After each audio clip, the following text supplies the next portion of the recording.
Naisip mo na ba kung ano ang mangyayari kapag ang isang dalisay at tunay na pag-ibig ay nahuli sa apoy ng paninibugho, politika, at uhaw sa kapangyarihan? Ano ang mangyayari kapag ang isang puso na minsan ay nanganganib sa lahat para sa isa pa ay naiwan na inabandona, naiwan upang mabaluktot sa mga taon ng tahimik na Cap-Aton? Ang kwento na malapit naming galugarin ay isa sa mga pinakatrahedya at hindi pagkakaunawaan sa lahat ng banal na kasulatan. Ito ang kwento ng isang prinsesa, anak na babae ng hari, na mahal ng isang tao na pinili ng Diyos. Iniligtas niya ang kanyang buhay, tinanggihan ang kanyang sariling ama para sa kanya, at gayunpaman, ang kanyang kwento ay hindi nagtatapos sa isang fairy tale. Nagtatapos ito sa barrenness, Cap-Aton, at isang malamig, walang laman na palasyo. Ito ang kwento ni Michal, ang asawa na nagmamahal kay David ngunit nagbayad ng isang napakataas na presyo. Ang kanyang paglalakbay ay isang malalim na babala tungkol sa kung paano ang hindi nalutas na sakit at isang nasugatan na espiritu ay sa huli ay bulag tayo sa mismong presensya ng Diyos.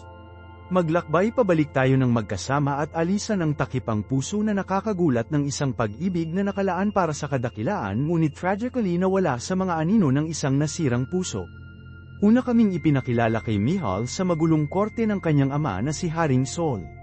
Hindi ito isang lugar ng kapayapaan. Ito ay isang kaharian na puno ng pag-igting, kung saan ang paranoia ng hari ay lumago araw-araw tulad ng isang naghihirap na puno ng ubas.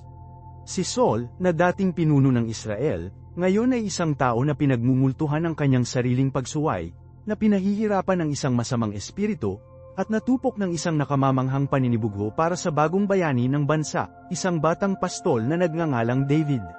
Si David ang lahat ay hindi si Saul. Siya ay masigla, tiwala, matagumpay, at pinakamahalaga, mayroon siyang hindi maiisip na pabor sa Diyos. Kinanta ng mga tao ang kanyang mga papuri sa mga lansangan, pinatay ni Saul ang kanyang libo-libo, at si David ang kanyang 10,000. Para kay Saul, hindi ito mga salita ng pagdiriwang, sila ang kamatayan ng Nel ng kanyang paghahari. At sa ganitong bagyo ng kaguluhan sa politika at espiritual, ang isang tunay na pag-ibig ay nagsisimulang mamukadkad. Ang Biblia ay gumagawa ng isang napakatiyak at, para sa oras nito, isang hindi pangkaraniwang pahayag sa unang Samuel, Kabanata 18, taludtod 20. Sinasabi nito, ng simple at makapangyarihan, ngayon mahal ng anak na babae ni Saul na si Michal si David. Ang teksto ay hindi malabo.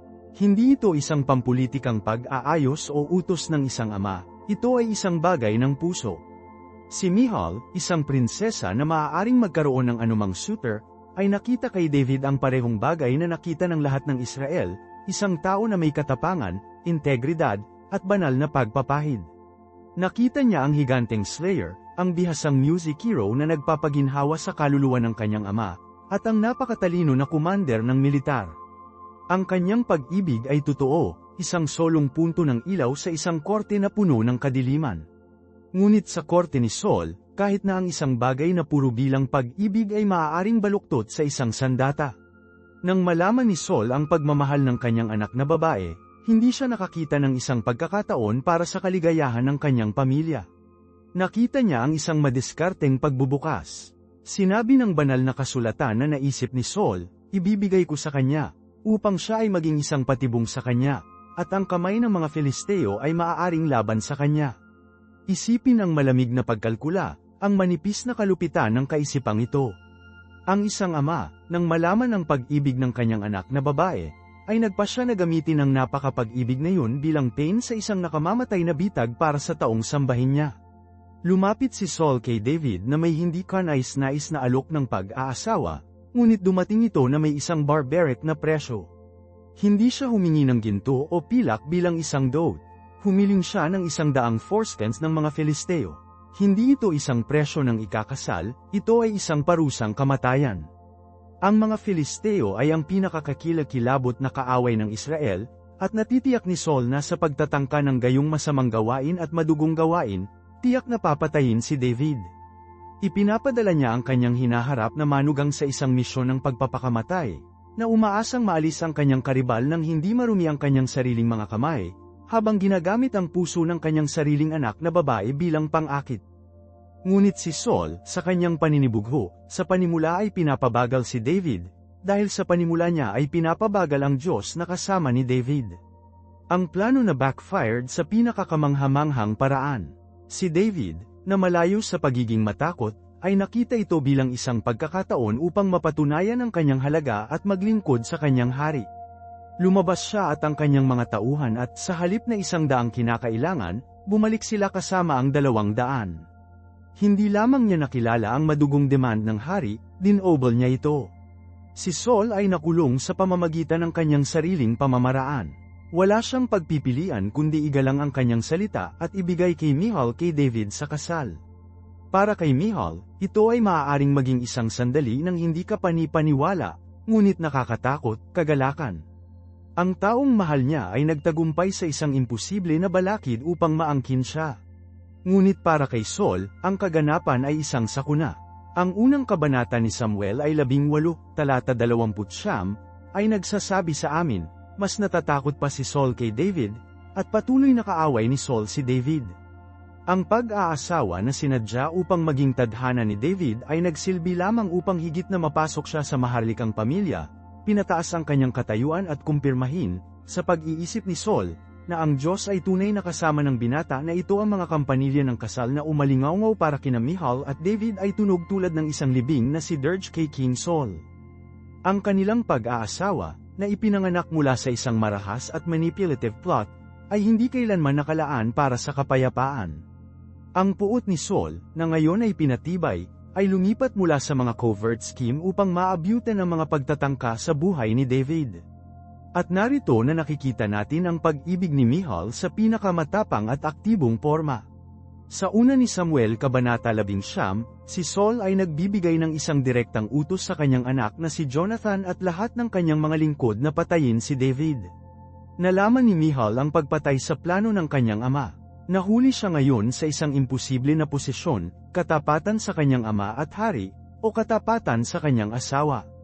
Hindi siya nag-aalangan. Pinili niya si David. Nang gabing yon, binabalaan niya siya, kung hindi mo na isave ang iyong buhay ngayong gabi, bukas papatayin ka. Ito ay si Michal na nag-orkestra sa kanyang pagtakas. Pinayagan niya siya sa isang bintana, at tumakas siya sa gabi. Ngunit ang kanyang katapangan ay hindi nagtatapos doon. Upang bumili siya ng oras, naglilikha siya ng isang matalinong rose. Kumuha siya ng isang idolo ng sambahayan, isang teraphim, inilalagay ito sa kama, inilalagay ang isang net ng buhok ng kambing sa ulo nito, at tinatakpan ito ng mga damit. Nang dumating ang mga messenger ni Saul upang makuha si David, sinabi sa kanila ni Michal na siya ay may sakit. Kapag nag-uulat sila pabalik kay Saul, hinihiling ng galit na hari na dalhin nila si David sa kanyang kama upang patayin niya siya mismo. Ito ay lamang kapag ang mga messenger ay pumunta upang sakupin ang kama na ipinahayag ang panlilinlang. Ito ay isang gawa ng napakalawak na katapangan. Nagsinungaling siya ng diretso sa mga sundalo ng hari at, sa huli, sa hari mismo. Gumawa siya ng pagtataksil laban sa korona, laban sa kanyang sariling ama, upang mailigtas ang taong mahal niya. Kapag ang isang galit na si Saul ay nakipag-ugnay sa kanya, nagtanong, bakit mo ako niloloko at pinakawalan ng aking kaaway? Mabilis siyang nag-iisip, nagsisinungaling muli upang maprotektahan ang sarili at pagtakas ni David, na inaangkin, sinabi niya sa akin, hayaan mo akong umalis. Bakit ko papatayin ka? Sa sandaling ito, si Michal ay isang bayani. Siya ay mapagpasya, matalino, at mabangis na tapat, na panganib na ganap na lahat para sa kanyang pag-ibig. Ngunit ang gawaing ito ng magiting na pag-ibig, ang sandaling ito ng pagtatanggol, ay dumating sa isang hindi maisip na gastos. Ito ay minarkahan ng simula ng isang mahaba at nakakabagabag na paghihiwalay. Si David ngayon ay isang takas, isang multo sa ilang ng Juda, habang si Michal ay naiwan, isang bilanggo sa isang gilded cage. Nai-save niya ang kanyang buhay, ngunit sa paggawa nito, nawala siya sa kanya. Nanatili siya sa korte ng kanyang ama, ang mismong tao na ngayon ay hinabol ang kanyang asawa na may pagkahumaling sa pathological. Isipin ang pang-araw-araw na katotohanan ng kanyang buhay. Ang bawat pagkain, bawat pag-uusap, bawat sandali sa korte ay nabuhay sa ilalim ng anino ng galit ng kanyang ama at ang kawalan ng asawa. Siya ay anak na babae ng hari at asawa ng pinakanais na lalaki ng kaharian. isang simbolo ng paglalakad, paghinga ng isang bali na kaharian at isang sirang pamilya. Si Saul, gayunpaman, ay hindi kontento na simpleng umalis si David. Gusto niyang burahin siya, nais niyang masira ang bawat korbatang kailangan ni David sa trono, sa maharlikang pamilya, at sa puso ng Israel. At ang kanyang pinakamalakas, at pinakamalupit, tool upang makamit ito ay si Michal mismo. Naunawaan ni Saul na ang kasal ni David kay Michal ay nagbigay sa kanya ng isang lehitimong koneksyon, isang pag-angkin, sa bahay ng hari. Upang mapawi ang lumalaking impluensya ni David, kinailangan ni Saul na tanggalin ang kasal na iyon. Sa una ni Samuel Kabanata 25, taludtod 44, nakakakuha tayo ng isang solong, nagwawasak na pangungusap, ngunit binigyan ni Saul si Michal na kanyang anak na babae, asawa ni David, kay Palti na anak ni Laish, na nagmula sa Galim. Ganito lang, isang kisap mata ng hari ng panulat, isang utos ng hari, at ang kanyang buhay ay muling isinulat. Walang talaan ang kanyang pahintulot. Walang banggitin ang kanyang damdamin. Ang kanyang kabayanihan na gawa ng pag-save kay David ay sinasagot na may pangwakas na kilos ng kapangyarihang patriarchal. Siya ay ginagamot hindi bilang isang tao, kundi bilang isang pampulitikang pawn. Isipin ang paglabag. Ang taong pinang-anib niya ang kanyang buhay para sa ngayon ay idineklara na kaaway ng kanyang ama, at ang kanyang kasal sa kanya ay idineklara na walang bisa at walang bisa. Siya ay ibinigay sa ibang lalaki, isang estranghero, tulad ng pag-aari na muling italaga. Ito ang trahedya na kabalintunaan ng kanyang kwento. Ang kanyang isang mahusay na gawa ng ahensya, ng pagpili ng kanyang asawa sa kanyang ama, ay nagreresulta sa kanyang ahensya na ganap na natanggal. Napilitan siya sa isang bagong buhay, isang bagong kasal, ng mismong taong tinanggihan niya. Medyo alam natin ang Palti na ito, o Paltil na tinawag siya mamaya. Siya ba ay isang malupit na tao, masaya na kunin ang anak na babae ng hari at mapang-akit ang kanyang sarili sa korona? O siya ba ay isang pawn mismo, marahil isang banayad na tao na nahuli sa isang bagyo sa politika? Hindi sinasabi ng teksto, ngunit sa loob ng maraming taon, nabuhay si Michal bilang kanyang asawa.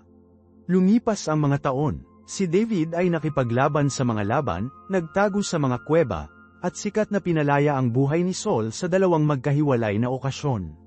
Nagtayo rin siya ng isang bagong buhay para sa kanyang sarili sa pagpapatapon. Nabasa namin na ikinasal niya ang ibang mga kababaihan si Abigail, ang matalinong byuda ni Nabal, at Ahinom ng Jezreel.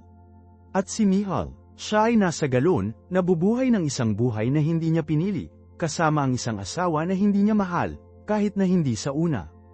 Ang panahong ito ng katahimikan sa kwento ni Michal ay bingi. Ito ay isang kalungkutan ng mga nawalang taon. Narinig ba niya ang mga bulong mula sa korte at sa kanayunan tungkol sa pagsasamantala ni David? Narinig ba niya ang tungkol sa maganda at intelihenteng Abigail? At nabasag ba ang kanyang puso nang malaman niya na kumuha siya ng ibang asawa? Naramdaman ba niya na inabandona? Nakalimutan? O naintindihan niya ang mga pangangailangan ng isang tao na tumatakbo, isang hinaharap na hari na nagtatayo ng alyansa? Nag-resign ba siya sa sarili sa kanyang kapalaran kay Palti, marahil ay nakakahanap din ng isang sukatan ng kapayapaan o tahimik na pagsasama? O ginugol niya araw-araw ang pag-aalaga ng isang lihim na pag-asa, isang nasusunog na pag-ibig ng pag-ibig para sa batang lalaki na nanalo ng kanyang puso, naghihintay sa araw na mapapawi niya ang kanyang ama at bumalik upang maangkin siya. Iniwan tayo ng Biblia upang magtaka tungkol sa estado ng kanyang puso sa mahabang taglamig ng kanyang buhay. Siya, na naging aktibo at mapagpas siya, ay pinilit ngayon sa isang pasibo na pag-iral. Ang kanyang kapalaran ay ganap na nasa kamay ng mga kalalakihan na nakikipaglaban sa kaluluwa ng kanyang bansa. At pagkatapos, ang digmaan ay dumating sa hindi maiiwasang, madugong conclusion. Sa mga dalasdis ng Mount Gilboa, ang hukbo ng Israel ay narampa ng mga Filisteo. Si Haring Saul, na sugatan at nakaharap sa pagkuha, nahulog sa kanyang sariling tibak. Ang kanyang mga anak na lalaki, kasama ang minamahal na kaibigan ni David na si Jonathan, ay namatay sa tabi niya. Ang bahay ni Saul ay nasira. Ang pambansang trahedya ay, para kay David, isang pampulitikang pagkakataon. Pinahiran siya ng hari kay Judah sa Hebron, habang nasa Hilaga, ang commander ni Saul na si Abner, ay nagtataguyod ng natitirang anak ni Saul na si Ishbosheth, bilang isang papay na hari. Nagsisimula ang isang mapait na digmaang sibil, kapatid laban sa kapatid. Nasa gitna ng mga madugong negosasyong pampulitika na ang pangalan ni Michal ay muling sinasalita. Si Abner, na naramdaman ni Ishbosheth, ay nagpasya na lumipat ang kanyang katapatan kay David. Nagpapadala siya ng mga messenger, nag-aalok upang dalhin ang lahat ng Israel sa ilalim ng pamamahala ni David. At ang tugon ni David ay mabilis at tiyak. Ito ay ang kanyang isang hindi napagkasunduang termino. Bago pa man siya makikipagpulong kay Abner, humihiling siya. Hindi para sa lupa, hindi para sa ginto, hindi para sa mga ulo ng kanyang mga kaaway. Sinabi niya, hindi mo makikita ang aking mukha, maliban kung una mong dalhin ang anak na babae ni Michal Saul, pagdating mo upang makita ang aking mukha. Isipin mo yan. Matapos ang lahat ng mga taon na ito, pagkatapos sina Abigail at Ahinoam at ang iba pang mga asawa na gagawin niya, ang kanyang unang demand sa politika bilang isang pinagsama-samang hari ay para kay Michal. Ito ba ay isang sigaw mula sa isang matagal na pagtitiis? Isang romantikong kilos upang mabawi ang kanyang unang pag-ibig? Marahil, ngunit ito ay mas malamang na isang kinakalkula, napakatalino na pampulitikang paglipat. Si Michal ay hindi lamang isang babae, siya ay isang simbolo. Siya ang buhay na link sa trono ng Saul. Ang pagkakaroon niya sa tabi niya ay upang ipahayag sa publiko ang kanyang pagiging lihaytimo. Ito ay isang paraan ng pagsasabi sa mga hilagang tribo, hindi ako isang usurper. Ako ang nararapat na tagapagmana, ang manugang na lalaki ng iyong nahulog na hari. Ang dinastiya ay nagpapatuloy sa pamamagitan ko. Siya ang pinakamahalagang pag-aari ng politika sa buong kaharian, at alam ito ni David. Pansinin ang kanyang pagbigkas nang ipadala niya ang kanyang mensahe kay Ishbosheth. Hindi niya sinasabi, ibalik ang babaeng mahal ko. Sinabi niya, ihatid mo sa akin ang aking asawa, si Michal, na ipinagpahiwatig ko sa aking sarili sa 100 foreskens ng mga Filisteo. Ito ay isang legal na paghahabol, isang pahayag ng pagmamay-ari. Ipinapaalala niya ang lahat sa presyo ng nobya na binayaran niya, isang presyo na binabayaran sa dugo at katapangan. Tumatawag siya sa isang utang. Kinukuha niya ang kanyang pag-aari. Ang malamig, legal na wika na ito ay nagsasabi sa amin ng labis tungkol sa taong naging David. Hindi na siya isang makata at mandirigma, siya ay isang hari, at iniisip ng mga hari sa mga tuntunin ng kapangyarihan, pamana, at mga pag-aari. At sa gayon, ibinigay ang order. Si Ishbosheth, isang mahinang hari na kinilabutan ng parehong Abner at David, ay agad na sumunod. Nagpapadala siya ng mga kalalakihan upang kunin si Michal mula sa kanyang asawang si Polti. At narito mayroon kaming isa sa mga pinaka-nakakasakit na maliit na vignette sa buong Biblia. Ang kamera, sa isang maikling sandali, ang mga pans malayo sa mga hari at general at nakatuon sa isang nakalimutan na tao. Sinasabi ng teksto, ang kanyang asawa ay sumama sa kanya, na umiiyak sa likuran niya hanggang sa Baurim. Maaari mo bang makita ito? Ang prosesyon na ito, ang anak na babae ng hari, ang kanyang mukha ng isang maskara na hindi natin mababasa, na na-escort ng mga sundalo. At sumakay sa likuran nila, isang nag-iisa na pigira, Polti, bukas at walang kahihiyan na umiiyak. Ang kanyang puso ay bumabagsak, at hindi niya pinapahalagahan kung sino ang nakakakita nito. Sa loob ng maraming taon, ang babaeng ito ay naging asawa niya. Ang isang kasal na nagsimula bilang isang pampulitikang utos ay, para sa kanya kahit papaano, namumulaklak sa tunay na pag-ibig. Nawala siya sa kanyang kalungkutan na sinusunod niya ang mga ito para kay Miles, ang kanyang mga hikbi ay sumigaw sa kalsada. Hindi lamang ito kalungkutan, ito ang hilaw na paghihirap ng pagkawala. Nawawalan siya ng asawa, mundo, at lubos siyang walang kapangyarihan upang ihinto ito. Ang kanyang desperadong paglalakbay ay pinutol ng brutal na pragmatismo ng kapangyarihan.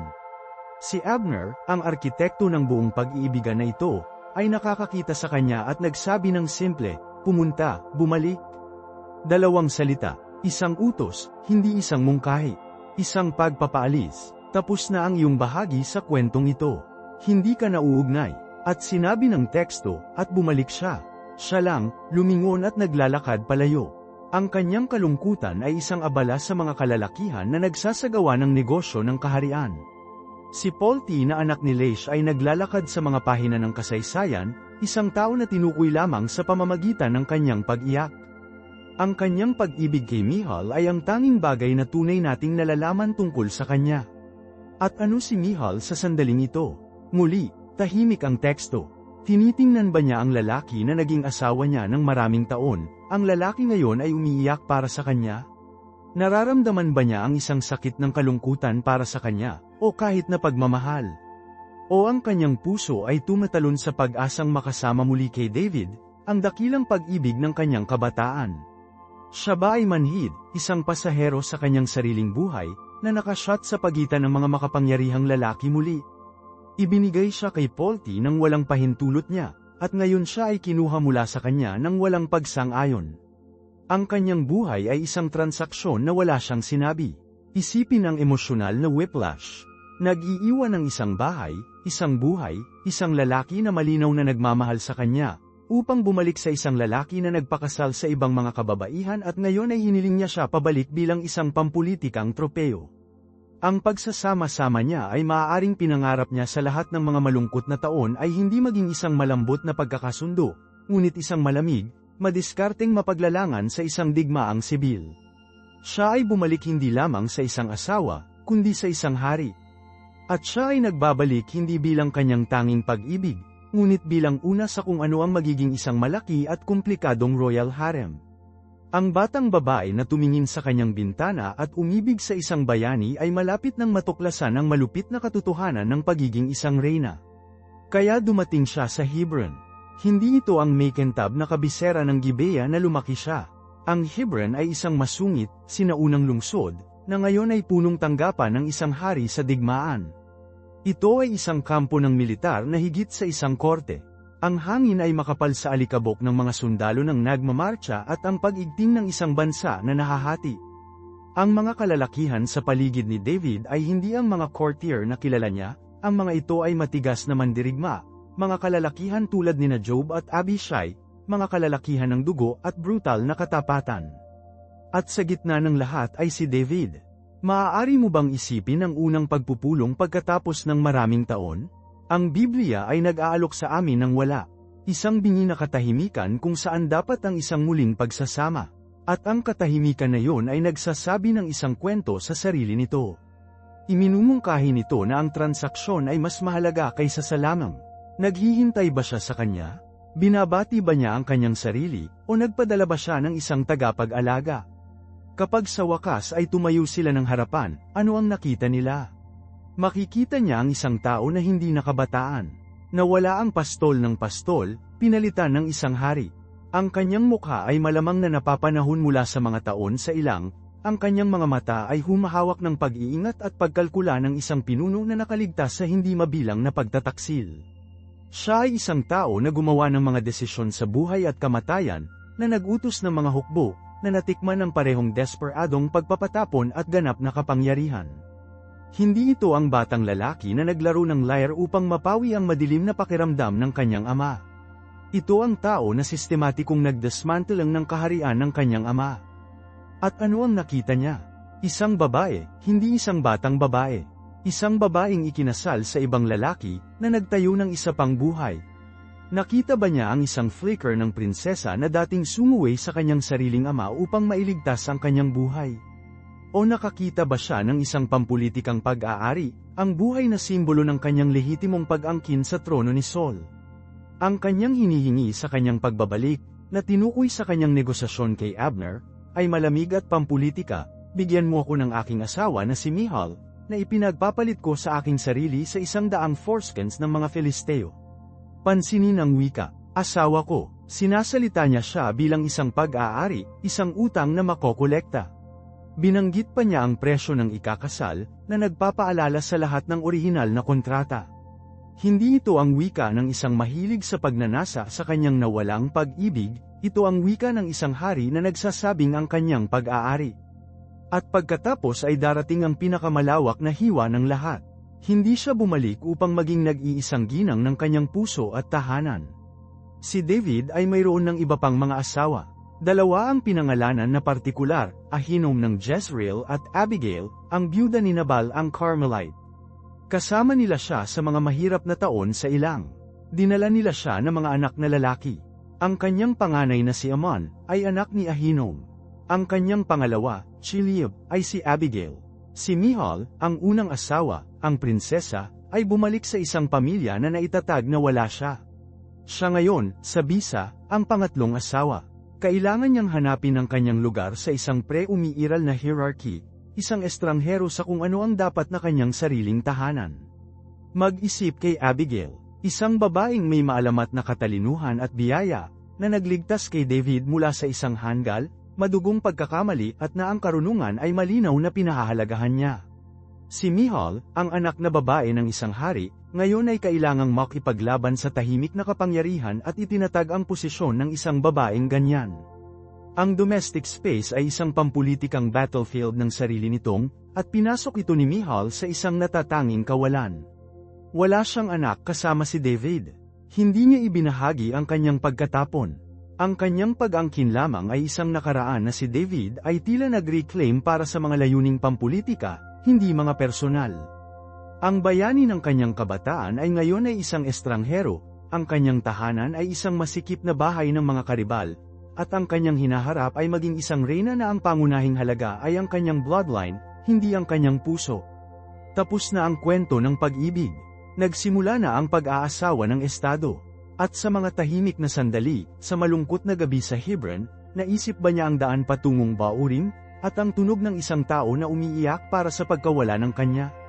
Ang taong nagmamahal sa kanya hindi para sa kanyang ama o sa kanyang pampulitikang halaga, ngunit para lamang sa kanyang sarili. Ang paglipat sa Jerusalem ay mapalakas lamang ang pakiramdam na ito ng pag-aalis. Hindi ito kabisera ng kanyang ama sa Gibea. Ito ay isang lungsod na nasakop ni David, isang lungsod na itinatayo niya sa kanyang sariling imahe, ang lungsod ng David. Ang bawat bato, bawat bagong pader, ay isang testamento sa kanyang kapangyarihan, hindi ang kanyang pamana. Siya ay isang buhay na relic ng isang defunct dinastiya sa korte ng kahalili nito. At narito, sa bagong kapital na ito, sa pinakadulururok ng pagtagumpay ni David, na ang kanilang kwento ay umabot sa pangwakas, trahedya na breakpoint. Ang kaganapan ay ang pagdadala ng Arka ng Tipan sa Jerusalem. Para kay David, ito ang pangwakas na sandali. Ito ay ang pagsasama-sama ng kanyang pampulitika at espiritual na autoridad. Dinadala niya ang mismong presensya ng Diyos sa kanyang kabisera ng lungsod. Ito ay isang sandali ng dalisay, hindi na buong kaligayahan para sa kanya. Sinasabi ng teksto na siya ay paglukso at pagsayaw sa harap ng Panginoon. Itinapon niya ang kanyang mga royal robes para sa isang simpleng linen ipod, isang kasuotan ng pari. Hindi siya si King David sa sandaling iyon, siya ay simpleng David, isang tao na nasasabik sa kagalakan at pasasalamat sa harap ng kanyang Diyos, na ipinagdiriwang kasama ang lahat ng kanyang lakas sa kanyang bayan. Ito ay isang hilaw, madamdamin, at malalim na personal na pagpapahayag ng pananampalataya. Ngunit hindi ito nakikita ni Michal. Nanunood siya mula sa isang window, mula sa isang distansya, at ano ang nakikita niya? Nakikita niya ang hari, ang kanyang asawa, na inilalantad ang kanyang sarili, na kumikilos tulad ng isang pangkaraniwan, isang vulgar na kapwa. Nakikita niya ang pagkawala ng dignidad, isang nakakahiyang pagpapakita na nagpapababa sa monarkiya na pinalaki niya upang igalang ang kanyang ama na si Saul, para sa lahat ng kanyang mga bahid, ay hindi kailanman kumilos sa ganitong paraan. Sa korte na alam niya, mayroong isang dekorasyon, isang paghihiwalay sa pagitan ng hari at ng mga tao. Tinatanggal ni David ang linya na yun kasama ang kanyang ligaw, hindi mapigilan na sayaw. At sa sandaling yon, sinabi sa atin ng Biblia, hinamak niya siya sa kanyang puso. Ang salitang yon, hinamak, ay napakalakas. Hindi ito pagkabigo, hindi ito galit. Ito ay isang malalim, antas ng kaluluwa. Ito ay ang pagtatapos ng lahat ng nasaktan, lahat ng pagkadismaya, sa lahat ng mga taon ng pagiging isang pampulitikang pawn. Ang bayani na dating sambahin niya ngayon, sa kanyang mga mata, isang tanga na gumagawa ng isang paningin ng kanyang sarili. Nawala ang pag-ibig, nawala ang paggalang, ang lahat ng labi ay naiinis. At hindi niya ito pinapanatili sa kanyang sarili. Pag-uwi ni David, sabik na pagpalain ng kanyang sariling sambahayan, na kumikinang pa rin mula sa espiritual na mataas ng araw, nakilala niya siya sa pintuan. Ang kanyang mga salita ay hindi isang banayad na pagsaway, ang mga ito ay acid. Paano pinarangalan ng hari ng Israel ang kanyang sarili ngayon, na natuklasan ang kanyang sarili ngayon sa mga mata ng mga babaeng tagapaglingkod ng kanyang mga tagapaglingkod, bilang isa sa mga walang halaga na kasama na walang kahihiyan na walang humpay sa kanyang sarili. Ang sarcasm ay brutal. Inaatake niya ang kanyang karangalan, ang kanyang katayuan sa hari, at ang kanyang sekswalidad ng sabay-sabay. Inakusahan siya ng pagiging isang masungit na exhibitionista, na gumaganap para sa mga batang babae. Pinahahalagahan niya siya ng pinakamababa sa mababa. Ito ay isang kinakalkula, mabisyo na pag-atake sa lahat ng bagay niya. Ang tugon ni David ay kasing brutal, at tinatakpan nito ang kanilang kapalaran. Hindi siya humihingi ng paumanhin. Hindi niya ipinaliwanag, inatake niya. Ito ay sa harap ng Panginoon, nagsisimula siya. Agad na binabalangkas ang kanyang mga aksyon bilang kabanalan na siya ay masyadong bulag upang maunawaan. At pagkatapos ay inihatid niya ang pagpatay ng suntok, na pinili ako sa itaas ng iyong ama at higit sa lahat ng kanyang bahay, upang italaga ako bilang prinsipe sa Israel, ang mga tao ng Panginoon. Hindi lamang niya ipinagtatanggol ang kanyang sarili, inihatid niya ang kanyang ama. Sinusuklian niya ang nakaraan laban sa kanya. Ipinapaalala niya sa kanya, sa pinakamalawak na posibleng paraan, na ang kanyang mundo, ang mundo ng Sol, ay tinanggihan ng Diyos na pabor sa kanya. Ang kanyang buong balangkas ng sanggunian, ang kanyang mga ideya ng dignidad at kaharian, ay hindi wasto dahil ang bahay ng kanyang ama ay natagpuan na nais. Mahalagang sinasabi niya sa kanya, ang iyong mga pamantayan ay hindi na mahalaga. Ang mga pamantayan ng Diyos ay ginagawa, at ako ang nakatagpo sa kanila, hindi ang iyong pamilya. Pagkatapos ay pinilipit niya pa ang kutsilyo. Gagawin ko pa ang aking sarili na mas kaaya-aya kaysa dito, at ako ay ibababa sa aking sariling mga mata. Ngunit sa pamamagitan ng mga babaeng tagapaglingkod na iyong sinasalita, sa pamamagitan ng mga ito ay gaganapin ako bilang karangalan. Ganap niyang tinanggal ang kanyang paghuhusga. Sinabi niya na handa siyang tila mas tanga, mas hindi natukoy, sapagkat ang kanyang tagapakinig ay Diyos, hindi siya. At pagkatapos, ang pangwakas na insulto, sinabi niya sa kanya na ang napakalingkod na batang babae na tinitingnan niya ay maiintindihan at igagalang siya, habang siya, ang prinsesa, ay walang kakayahang ito. Inilalagay niya ang kanyang sarili sa mga karaniwang tao laban sa kanya, pininturahan siya bilang isang out-of-touch aristocrat, espiritual at kultura na hindi nauugnay sa bagong kaharian na kanyang itinatayo. Sa isang nagwawasak na pananalita, sinaksak niya ang huling thread na nagkokonekta sa kanila. Hindi wasto ang kanyang nakaraan, ang kanyang pananaw, at ang kanyang posisyon. Ang katapusan ng pahayag na iyon ay chilling. Tapos na ang argumento, walang pagkakasundo, walang paghingi ng tawad, walang paglalakad pabalik. Ang kasal, para sa lahat ng mga hangarin at layunin, ay natapos na. At ang banal na kasulatan ay nagbibigay sa amin ng trahedya, maigsi na epitaph para sa kanilang relasyon sa susunod na taludtod, at si Michal na anak na babae ni Saul ay walang anak hanggang sa araw ng kanyang kamatayan. Ngayon, ito ba ay isang direktang sumpa mula sa Diyos? Ito ba ay isang supernatural na paghatol para sa kanyang pangungutya? O ito ba ay lohikal, bunga ng tao ng isang relasyon na lubusang nalasan na hindi na ito mabubunga? Ang sagot, tulad ng madalas na kaso, ay malamang na pareho. Hindi mo na kailangan ng isang banal na utos upang maunawaan na pagkatapos ng isang palitan na napuno ng pag-aalipusta at kalupitan, malamang na hindi na siya ibabahagi ni David sa kama. Tinanggal niya siya, hindi wasto siya, at nakahanay sa kanyang sarili laban sa kanya. Bakit niya hahanapin ang pagiging matalik sa isang babae na humahawak sa kanya sa gayong labis na pagkawasak, na kumakatawan sa isang nakaraan na napili siya upang magbigay? Ang kanyang sinapupunan ay nagiging baog dahil ang kanyang kasal ay naging isang baog na desyerto.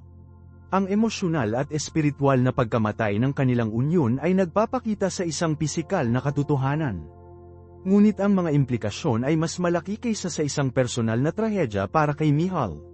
Hindi lamang ito tungkol sa kawalan ng kakayahan ng isang babae na magkaroon ng mga anak.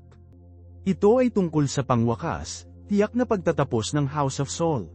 Si Michal ang huling link. Ang isang batang ipinanganak sa kanya at si David ay magkakaisa sa dalawang linya ng hari. Ito ay magiging isang simbolo ng pagpapagaling at pagpapatuloy, isang apo ni Saul na magiging tagapagmana ni David.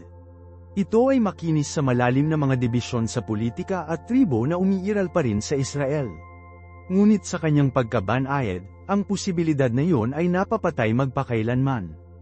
Ang linya ng Saul ay isang patay na pagtatapos. Ang mga brutal na salita ni David sa kanya, "Ang Panginoon, pinili ako sa itaas ng iyong ama at higit sa lahat ng kanyang bahay," ngayon ay binigyan ng isang permanenteng, biological seal. Ang pagpili ng Diyos ay hindi lamang isang nakaraang kaganapan, ito ay isang patuloy na katotohanan na ngayon ay huminto sa anumang hinaharap na pagsasama ng tinanggihan na dinastiya kasama ang napiling isa. Ang kanyang katatagan ay ang pangwakas na pahayag sa politika. Ang nakaraan ay hindi dadalhin sa hinaharap. Isipin ang trahedya mula sa kanyang pananaw sa ilang sandali. Siya ay isang prinsesa ng isang nahulog na kaharian, isang pampulitikang hostage sa korte ng karibal ng kanyang ama, ang taong epektibong sumire sa kanyang pamilya at sa kanyang mundo. Minsan ay minahal niya ang taong ito, kahit na nasave ang kanyang buhay. Ngayon siya ay isang estranghero sa kanya, isang hari na ang estilo ng panuntunan at pagsamba ay populasyon, magulong, at lubos na dayuhan sa mahigpit na dekorasyon ng korte ng kanyang ama.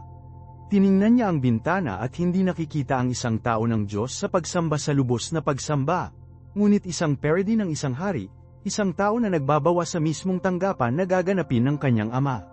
Ang kanyang pagpuna, habang tumutulo kasama ang venom, ay nagmula sa isang lugar ng malalim na pagkawala at dislokasyon.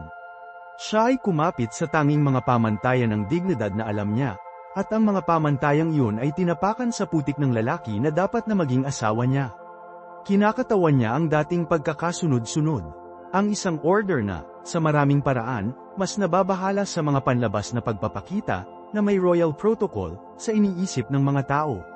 Nahuhumaling si Saul sa kanyang karangalan at ang kanyang imahe. Si Michal ay kanyang anak na babae sa espiritu pati na rin sa dugo. Hinuhusgahan niya ang pagsamba ni David batay sa mga aesthetics at pagmamay-ari, hindi sa espiritual na sangkap nito. Nakikita niya ang walang takip na katawan, hindi ang walang takip na puso. Nakikita niya ang hindi natukoy na sayaw, hindi ang hindi ipinagbabawal na kagalakan sa harap ng buhay na Diyos. At dahil ang kanyang puso ay sarado, pinatigas ng kapeitan at isang pakiramdam ng kahusayan, hindi niya malalaman ang pagiging sagrado ng sandali. Maaari lamang niyang makita ang iskandalo. Ang kanyang pagmamataas ay nagbulag sa kanya. At sa gayon, sa isang sandali ng kakilakilabot, patula na katarungan, ang kanyang pag-aalipusta sa masigla, nagbibigay buhay na pagkakaroon ng Diyos ay nagreresulta sa kanyang sariling buhay na minarkahan ng isang permanenteng kakulangan ng bagong buhay. Siya na nanunuya sa pagdiriwang ng pagkamayabong at pagpapala ay pinarusahan sa isang buhay ng katatagan at kawalan ng kabuluhan. Siya ay naging isang buhay na multo sa korte ni David, isang palagiang, tahimik na paalala ng dinastiya na tinanggihan ng Diyos. Ang kanyang posisyon sa bintana ay malalim na sinasagisag. Hindi siya nasa kalye kasama ang mga tao na nakikilahok sa pagdiriwang. Siya ay nasa itaas ng lahat, nakatingin sa ibaba, pinaghiwalay ng isang pader at isang pane ng baso. Ang pisikal na paghihiwalay na ito ay sumasalamin sa kanyang espiritual at emosyonal na detachment. Mula sa puntong ito ng vantage, hindi na siya kalahok sa kwento ng Israel, siya ay isang tagamasid lamang, isang kritiko. At ang pagpuna ay ang katutubong wika ng espiritual na baog. Madaling tumayo sa isang ligtas na distansya at hatulan ang magulo, madamdamin, at kung minsan ay hindi natukoy na gawain ng Diyos sa mundo. Hindi ito nangangailangan ng pananampalataya, walang kahinaan, walang panganib. Nangangailangan lamang ito ng isang pakiramdam ng higit na kahusayan at isang memorya ng kung paano dapat maging ang mga bagay. Ang puso ni Michal ay naging isang kuta ng pagmamay-ari, at mula sa loob ng mga dingding nito, siya ay naglobs ng mga mapang-uyam na paghuhusga sa tunay, kung magulong, kagalakan na naglalabas sa ibaba. Ito ang pangunahing pag-aaway sa gitna ng kwentong ito, ito ay isang pag-aaway sa pagitan ng dalawang uri ng relihiyon. Si Michal ay kumakatawan sa isang relihiyon ng anyo, ng panlabas na pagmamay-ari, ng pagpapanatili ng tamang hitsura.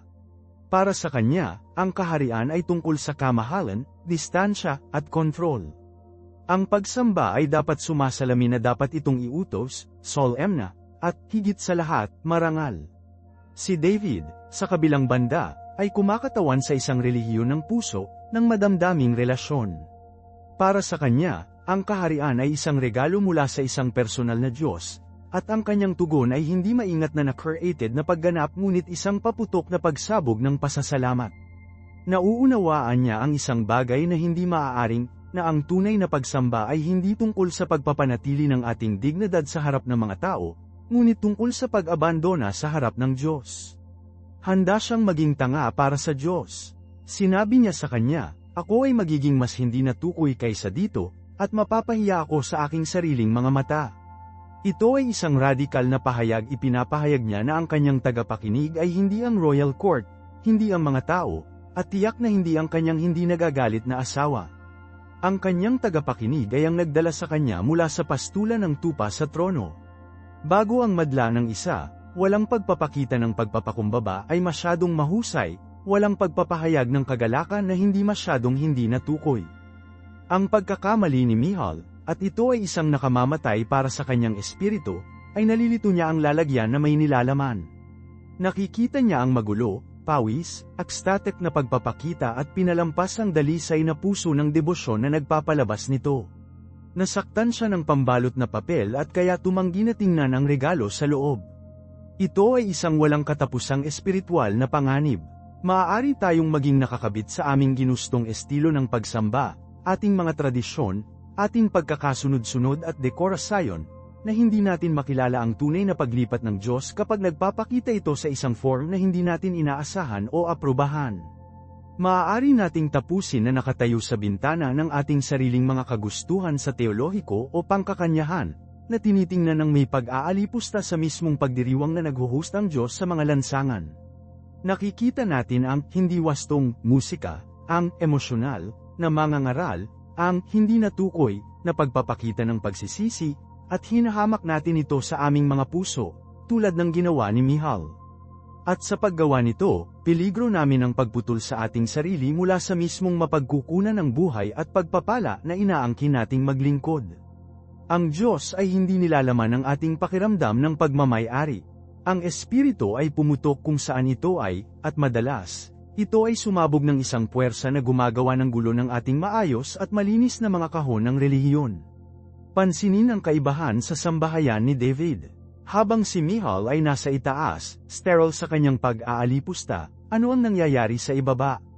Isang pagdiriwang ng presensya ng Diyos. Ang arka, ang mismong simbolo ng tipan at pagiging malapit ng Diyos, ay tinatanggap sa lungsod. Mayroong buhay, musika, sakripisyo, at pagpapala.